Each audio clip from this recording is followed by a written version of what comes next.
Hello guys, ito po ang technique paglilinis ng aircon.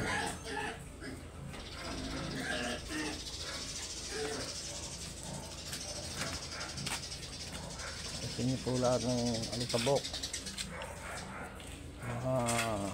makapal, lawa-lawa.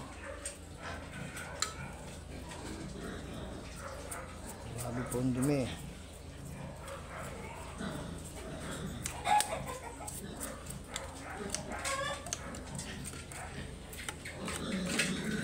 So guys, yun lang po, maglilinis. Ingat lang po kayo. Ito, parang puro putik po to. Yan, mga putik po yan, putik. Sisiritan po natin yan mamaya. Pero bago nyo po basain ang aircon, babalutan nyo po to. Yan po, yung pinaka compressor. Masama pong mabasa yan. Kaya ganyan po ang inyong gagawin para hindi po masira ang aircon nyo. Kailangan po balot na balot ng plastic ang inyong compressor para hindi po mag-short pag inyong binuksan ang inyong aircon. Po, ibabahagi ko sa inyo para kung may aircon kayo, kayo na lang po maglinis. Makakamura po kayo. 1,000 po linis ng aircon. Pagka po split type, nasa 2,000 po. Ito po window type. Pag maliit, pwede na po siguro 700.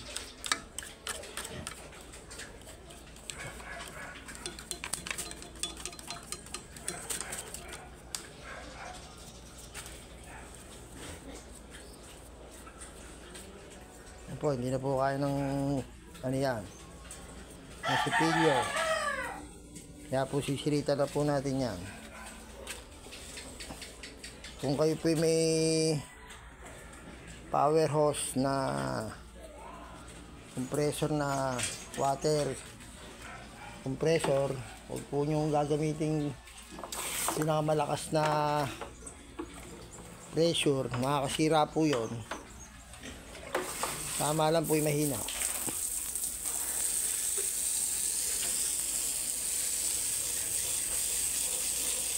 Yan po, ang dami pong putik ko. Harap at likod po yan, mga ka-best friend.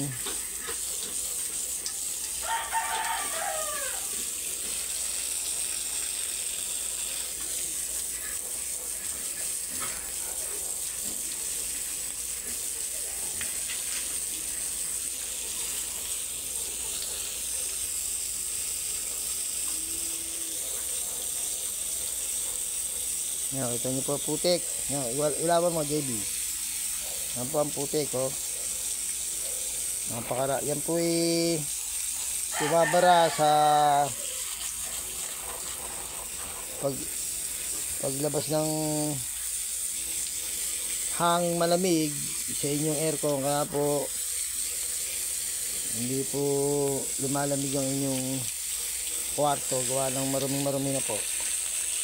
Dapat po nililinis po yan every 6 months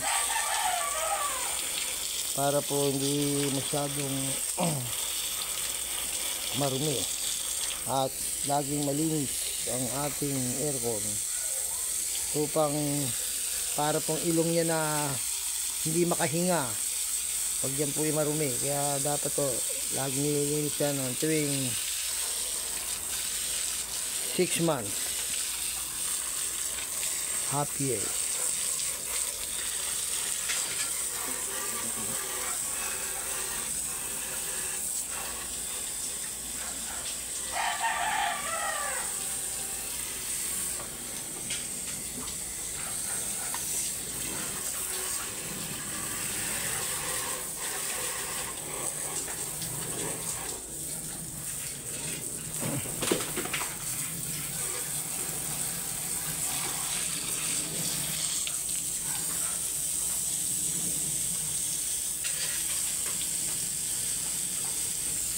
Yan po, binagi ko na po sa inyo.